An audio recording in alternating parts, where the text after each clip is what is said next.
in Yom Kippur. Was it a surprise? Well, it shouldn't have been a surprise, because the Israeli military and government had ample information that war is around the corner. President Sadat himself informed the world in speech after speech that if he's not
synagogue.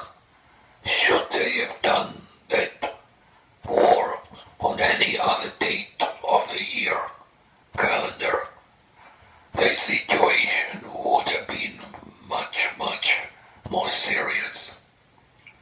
Fortunately for Israel, even though they suffered tremendous casualties, the military won an unbelievable victory.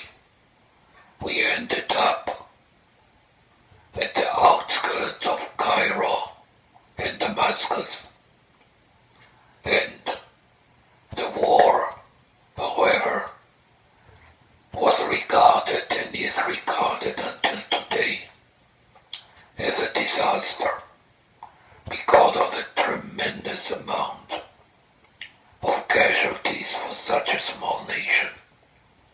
A nation of 3 million Jews suffered 3,000 casualties within 17 days of war.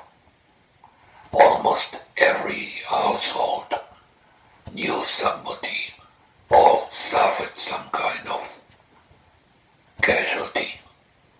My high school in Haifa, a high school of about 150 graduates a year, had 73 graduates die during the Yom Kippur War. If there's anything positive about the war,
Another challenge that I have to face as a battalion physician was to see firsthand the terrible price of war.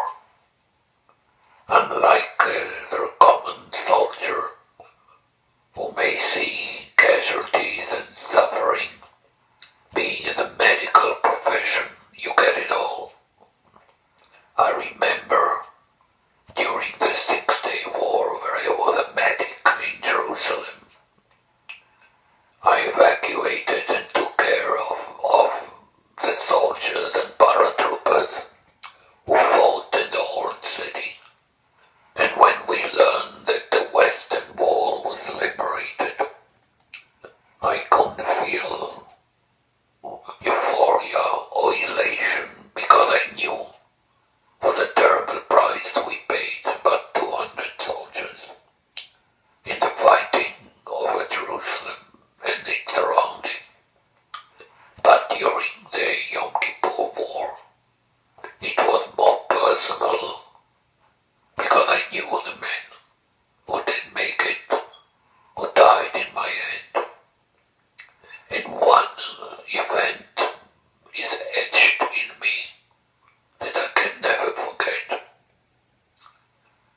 We evacuated a group of wounded soldiers to a field hospital, and as I walked out, I saw the side of the hospital tent a row of stretchers, and each of them was covered with a blanket, and the only thing I could see were the shoes. Some of them were brown paratroopers, some were black armor or artillery, and I knew I'm privy to a tragedy that even the family of those men don't even know. And in a few hours somebody will knock on the door and their lives will change forever. I personally witnessed it when I came home from the war, to learn that the neighbor, the floor above us in Rehovot, lost her 27-year-old son in a place called the Chinese Farm. That was a battle that enabled the crossing of the canal. Israel lost 300 dead men that night and 1,000 wounded. And a month after the son died, his father died too. They said it was a heart condition, but I knew it was truly a broken heart. As I told you how many people died from my high school, but also my medical school, my class lost 3 of my friends. One of them was a flight surgeon who evacuated my wounded. And when I was wounded in the last day of the war, he also evacuated me. Dr. Feinstein was really a hero. Unfortunately, he died when his helicopter was hit, when he evacuated wounded on Mount Hermon a little later. And one of the gratifying things that I had from writing the book, my book about the war, that I was able to give a copy of it to his family. They didn't know what things he did in the war, and it was a small consolation for them. Israel, as I said earlier,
I wouldn't do the right thing is to treat them as human beings.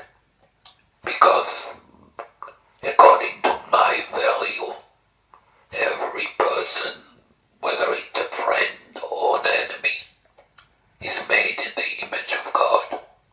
One thing that helped me was what I saw during the 6-Day War, when I brought Jordanian soldiers and some Egyptian to my medical school in Adassa. I saw that my teachers were treating them equally well as they did the Israelis, and they saved many of those lives. I was still a medical student at that time, but that memory taught me a lesson. One thing that made it easier for me to emotionally take care of enemy soldiers was my experience I had with an injured Egyptian pilot that we captured. He was trying to strike us with his MiG, but he was shot down by an Israeli plane. And when I took care of him, took care of his wounds and his broken leg,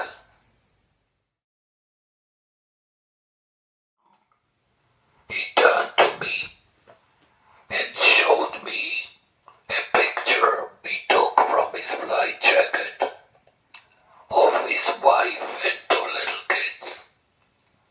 And I understood at that moment why he too wants to go back home and take care of his children. It really humanized my adversary to me, and it made it easier emotionally to continue to do what I've done before. One of the most amazing things in the war was the help of the United States to Israel. We ran out of ammunition after about 10 days. Another of the shortcoming and overconfidence of the Israeli military, who never believed we would fight longer than a week. And as my battalion could not give out any more ammunition to the tanks, suddenly, out of the blue, we started to receive truck full of ammunition boxes. They looked different. They were brown boxes with a star and stripe in gold printed on them. And suddenly, we started to see jets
rather than